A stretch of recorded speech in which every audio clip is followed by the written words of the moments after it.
শহীদ রাষ্ট্রপতি জিয়া রহমানের কবর জিয়ারত করার সময় পুলিশের মুখে বাধা, আমাদেরকে জিয়া উদ্যানে ঢুকতে দিচ্ছিল না। আমিনুল ভাইয়ের সাথে যখন আমরা যাচ্ছিলাম, ঢাকা ৩২ নং ওয়ার্ডের সোহেল মোল্লা ভাই ছিল সাথে, ও সভাপতি বিল্লাল ভাই ছিল আমাদের সাথে। যখন পুলিশের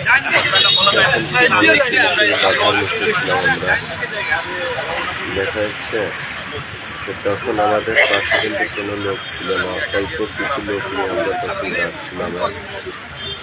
দেখেন ভিডিওটা, এটাই এখন দেখে কত মানুষ আমাদের মিছিলে দেখা যায়।